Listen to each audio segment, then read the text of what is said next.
ചില ഒറ്റയ്ക്കുള്ള യാത്രകൾ നല്ലതാണ്. ചിലരെ മനസ്സിലാക്കാനും ചിലരെ നമ്മുടെ കൂടെ ഇല്ല എന്ന് മനസ്സിനെ പറഞ്ഞു പഠിപ്പിക്കാനും. അടുത്താൽ അകലേണ്ടി വരും. അകൽച്ചയാണ് ദുഃഖവും. നമ്മൾ ഉറങ്ങുമ്പോൾ ഉണരുമോ എന്ന് പോലും അറിയില്ല.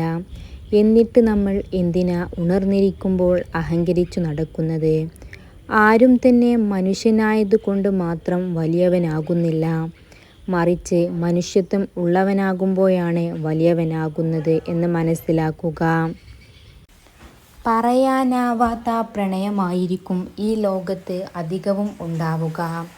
അവസാനം അയാളുടെ കാതുകളിൽ എത്താതെ കണ്ണുകൾ നിറഞ്ഞുകൊണ്ട് മനസ്സിൽ മെല്ലെ തട്ടി സ്വയം മറന്നു തുടങ്ങുന്ന പ്രണയം. കിട്ടാതെ സ്നേഹിക്കുന്നതിനേക്കാൾ എത്രയോ വേദനയാണ് കിട്ടിക്കൊണ്ടിരിക്കുന്ന സ്നേഹം കുറഞ്ഞു തുടങ്ങിയെന്നറിയുമ്പോൾ. നിങ്ങൾ നിങ്ങളായിരിക്കുമ്പോൾ അതിൽ സത്യമുണ്ട്, അതിൽ സൗന്ദര്യമുണ്ട്, അതിൽ സന്തോഷമുണ്ട്, അതിൽ സമാധാനമുണ്ട്. തുടക്കം എല്ലാം മനോഹരമായിരിക്കും. പിന്നീടവർക്കത് മടുത്തു തുടങ്ങും. എന്നിലെ ആത്മാർത്ഥതയെ ഞാൻ എന്നേക്കുമായി ഒഴിവാക്കുന്നു. എന്താണെന്നറിയില്ല, അതിന് കുറച്ചധികം ഭാരം കൂടുതലാണെന്ന് തിരിച്ചറിഞ്ഞു. കണ്ണ് കാണാത്ത ഒരാൾക്ക് കാഴ്ച തിരികെ കിട്ടുമ്പോൾ ആ വ്യക്തി ആദ്യം ഉപേക്ഷിക്കുന്നത് തൻ്റെ അത്രയും കാലം കൂടെ ഉണ്ടായിരുന്ന ആ വടിയെ ആയിരിക്കും. അതിനാൽ നിങ്ങൾ ആരുടെയും വടി ആവാതിരിക്കുക. നമ്മുടെയൊക്കെ പല പ്രശ്നങ്ങൾക്കിടയിലും എല്ലാവരുടെയും മുന്നിലും മനസ്സറിഞ്ഞ് ചിരിക്കാൻ കഴിയുന്നില്ലേ? ശരിക്കും അത് നമുക്കൊരു നേട്ടം തന്നെയാണ്. മനസ്സ് തുറന്ന് സംസാരിക്കുന്നയാളെ വെറുക്കും. അതുപോലെ നമ്മുടെ ലോകത്ത് മനസ്സിലൊതുക്കി അഭിനയിക്കുന്നയാളെ സ്നേഹിക്കുകയും ചെയ്യും. അതാണ് ഈ ലോകം. അഭിനയിക്കുന്നവരെ പരിഗണിക്കുകയുള്ളൂ. അല്ലാത്തവരെ പരിഗണിക്കുകയില്ല. മാത്രമല്ല അവരെ വെറുക്കുകയും ചെയ്യും. ചിലപ്പോൾ ഒരു ദിവസം പണമാണ് വലുത് എന്ന് തോന്നും. പക്ഷേ സമാധാനമാണ് വലുത് എന്ന് കാലം തെളിയിക്കും. ഈ ലോകത്ത് പ്രണയിച്ചു തോറ്റുപോയവരായിരിക്കും കൂടുതൽ. അത്രമേൽ ഭ്രാന്തമായി പ്രണയിച്ച ഒരാൾക്ക് വേണ്ടി മാത്രം. ചില നിമിഷങ്ങൾ അങ്ങനെയാണ്. ഒരിക്കൽ കണ്ടുമുട്ടുന്നവർ പിന്നെ തമ്മിൽ കണ്ടുമുട്ടുമോ എന്ന് പോലും അറിയില്ല. ആ ഒരു മനുഷ്യൻ കീശയിൽ കുറേ പണമുണ്ട്. എന്നിട്ടും ആ മനുഷ്യൻ ഒരിക്കൽ പോലും ഇഷ്ടപ്പെട്ട വസ്തുക്കൾ മേടിക്കുന്നില്ലെങ്കിൽ ആ മനുഷ്യൻ ഒരിക്കലും പിശുക്കനല്ല. അത് നമ്മുടെ അച്ഛനാണ്. 10 മാസം നൊന്തു പ്രസവിച്ച അമ്മയെക്കുറിച്ച് പറയാൻ എല്ലാവർക്കും ഉത്സാഹമാണ്. അത് നല്ലത് തന്നെ. പക്ഷേ നമുക്ക് വേണ്ടി നെഞ്ഞുരുകി കാത്തിരുന്ന അച്ഛനെക്കുറിച്ച് പറയാൻ ആർക്കും അങ്ങനെ കഥകളില്ല. ഇടയ്ക്കൊന്ന് പോയി അച്ഛനെ ഒന്ന് കെട്ടിപ്പിടിക്കുക. സ്നേഹം നമുക്ക് അച്ഛനിൽ നിന്നും പകർന്നു വരുന്നത് കാണാം. ജീവിതത്തിൽ തൻ്റേതായ ഒരുപാട് കാര്യങ്ങൾ കൈവിട്ടുപോയ ഒരാൾക്ക് ഇതും കൈവിട്ടു പോവുകയാണെങ്കിൽ പോട്ടെ എന്ന ചിന്ത സ്വയം തോന്നുന്നത് അവൻ്റെ ഗതികേട് കൊണ്ടാണ്. നമുക്കേറ്റവും ഇഷ്ടമുള്ള ഒരാൾ ഇനി ഒരിക്കലും നമ്മുടെ അടുത്തില്ല എന്ന് ചിന്തിച്ചു നോക്കിയാലറിയാം നെഞ്ചിനകത്തെ വിങ്ങൽ. നമ്മളെ വേണ്ട എന്ന് പറയുന്നവരെ പിടിച്ചു നിർത്താൻ ശ്രമിക്കരുത്. കാരണം നമ്മൾ മുറുകെ പിടിക്കാൻ ശ്രമിക്കുന്തോറും അവിടെ ശ്വാസം മുട്ടുന്നത് നമുക്ക് തന്നെയാണ്. സ്നേഹമുള്ളിടത്ത് പിണക്കമുണ്ട്, പിണക്കമുള്ളിടത്ത് ഇണക്കവുമുണ്ട്. മനുഷ്യരാണ്, എപ്പോഴും മാറിക്കൊണ്ടേയിരിക്കും. നീ അയാൾക്ക് ഇന്ന് പ്രിയപ്പെട്ടതാണെങ്കിൽ ചിലപ്പോൾ നാളെ നീ അയാൾക്ക് ഒരു ബുദ്ധിമുട്ടായി മാറാനും അധികം സമയം ഒന്നും വേണ്ടി വരില്ല. അതുകൊണ്ട് തന്നെ നമ്മുടെ കാര്യങ്ങളിൽ നമ്മൾ ശ്രദ്ധ കേന്ദ്രീകരിക്കുക.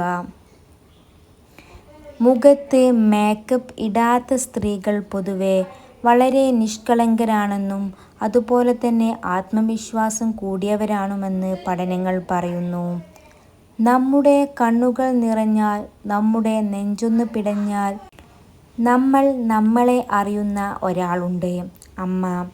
അമ്മ തരുന്ന ധൈര്യം അത് മറ്റാർക്കും തരാൻ കഴിയില്ല. ചേർത്തു പിടിക്കേണ്ട സമയത്തു തന്നെ ചേർത്തു പിടിക്കണം. ഇല്ലെങ്കിൽ പിന്നീടൊരിക്കലും ചേർത്തു പിടിക്കാൻ കഴിയാത്ത ദൂരത്തേക്ക് മാഞ്ഞു പോയേക്കാം. ലോകത്തുള്ളവർക്ക് നിങ്ങളെ മടുത്താലും നിങ്ങൾക്ക് നിങ്ങളെ മടുക്കാൻ അനുവദിക്കാതിരിക്കുക. വന്ന വഴി മറക്കുന്നവരാണ് അധികവും നമ്മുടെ ചുറ്റും. അത് എത്ര അടുത്ത സുഹൃത്താണെങ്കിലും ബന്ധുക്കൾ ആണെങ്കിലും. ചിലർക്ക് നമ്മളോടുള്ള അടുപ്പം കണ്ട് നമ്മൾ അവരിൽ നിന്നും ഒന്നും തന്നെ പ്രതീക്ഷിക്കരുത്. അവിടെ വിഡ്ഢിയായി മാറുന്നത് അവസാനം നമ്മൾ തന്നെയാണ്. നിങ്ങൾക്കിടയിൽ നീ സ്വന്തം ഇഷ്ടങ്ങൾ മാത്രം നോക്കി ജീവിക്കുമ്പോൾ കൂടെയുള്ള ആളുടെ ഇഷ്ടങ്ങളും മനസ്സിലാക്കാൻ ശ്രമിക്കുക. ചില ആളുകൾക്ക് വേണ്ടി കാത്തിരിക്കുന്നതും ഒരു സുഖമാണ്. അവർ വരില്ലെന്ന് അറിഞ്ഞിട്ടും അവരുടെ ഓർമ്മകളിലൂടെ ഇങ്ങനെ മുന്നോട്ടു പോകുന്നത്. ജീവിതം ഇടയ്ക്കിടയ്ക്ക് പഠിപ്പിക്കുന്ന ഒരു പാഠമുണ്ട്. അധികം സ്നേഹിച്ചാൽ നിങ്ങൾ ഒരുപാട് വേദനിപ്പിക്കുമെന്ന്. സാരമില്ല എന്ന ഒറ്റ വാക്കുകൊണ്ട് അത്രയേറെ സങ്കടപ്പെട്ടിരിക്കുന്ന സമയത്ത് പോലും എത്ര പെട്ടെന്നാണ് ചിലർക്ക് നമ്മളെ സമാധാനിപ്പിക്കാൻ കഴിയുന്നത്. ഒന്നിനെയും പ്രതീക്ഷിച്ചു ജീവിക്കരുത്. പ്രതീക്ഷകൾ തകർന്നാൽ പിന്നീട് ജീവിക്കാൻ പറ്റണമെന്നില്ല. പഠിക്കുക 100 വാക്കിൽ ഉത്തരം എഴുതാനല്ല, മറിച്ച് ഒരു ചോദ്യമെങ്കിലും തിരിച്ചു ചോദിക്കാൻ. നല്ല നിമിഷങ്ങളെ കരുതി വെക്കുക. ഒരുപക്ഷെ നാളുകളിൽ ഓർക്കാൻ ഓർമ്മകളായി കുറച്ചു സന്തോഷമെങ്കിലും തിരിച്ചു തന്നേക്കാം. എന്നും ആരും കൂടെ ഉണ്ടാവില്ല എന്നത് സത്യമാണ്. അത് മനസ്സിലാക്കുക. എന്താണ് ജീവിതം, എങ്ങനെയാണ് എന്നൊക്കെ മനസ്സിലാവുന്നത് ഒരു കഷ്ടപ്പാടും അറിയിക്കാതെ വളർത്തുന്നവരുടെ അടുത്തുനിന്ന് മാറി നിൽക്കുമ്പോഴാണ്. വാക്കുകൾ കൊണ്ട് എല്ലാവർക്കും കൊട്ടാരം പണിയാൻ എളുപ്പമാണ്. അത് പ്രവർത്തിക്കാനാണ് പ്രയാസം. ഓരോ സാഹചര്യവും മാറുമ്പോൾ മനുഷ്യൻ്റെ മനസ്സും മാറും. മനസ്സ് മാറുമ്പോൾ പറഞ്ഞ വാക്കുകളും മാറും. നമ്മുടെ അടുത്ത ചിലർ വാക്കുകളാൽ പറഞ്ഞില്ലെങ്കിലും അവരുടെ പ്രവൃത്തികൾ നമ്മളോട് പറയും നമ്മൾക്ക് അവർ നൽകിയ വില എന്താണ് എന്നുള്ളത്. പുരുഷന്മാരെക്കുറിച്ചുള്ള മാനസികാവസ്ഥകൾ. ഒരു സുന്ദരിയായ പെൺകുട്ടിയുമായി വെറും 5 മിനിറ്റ് സംഭാഷണം ഒരു പുരുഷൻ്റെ മാനസികാരോഗ്യത്തിന് ഗുണം ചെയ്യും. പുരുഷന്മാർ സഹായം ചോദിക്കുന്നത് വെറുക്കുന്നു. ശാരീരികവും വൈകാരികവുമായ ആവശ്യങ്ങൾ തൃപ്തികരമല്ലെന്ന് തോന്നുമ്പോൾ മാത്രമാണ് ആൺകുട്ടികൾ വഞ്ചിക്കുന്നത്. പുരുഷന്മാർക്ക് മറ്റു പുരുഷന്മാരിൽ നിന്നുള്ള അഭിനന്ദനങ്ങൾ ഇഷ്ടമാണ്. അത് അവരുടെ ആത്മാഭിമാനം വർദ്ധിപ്പിക്കുന്നു. പുരുഷന്മാർക്കിടയിലുള്ള സൗഹൃദം പുതുതായി മാത്രം അടിസ്ഥാനമാക്കിയുള്ളതാണ്. ആരൊക്കെ ഉണ്ടായാലും അവർ എല്ലാവരും നീ ഒഴിവാക്കപ്പെടാൻ എന്നാലും ആരെയും നീ ഉറപ്പിക്കരുത്. പലരുടെയും മുഖത്ത് കളിയും ചിരിയും ഇല്ലായിരുന്നെങ്കിൽ നമ്മുടെയൊക്കെ ജീവിതം മുന്നോട്ട് പോകില്ലായിരിക്കും.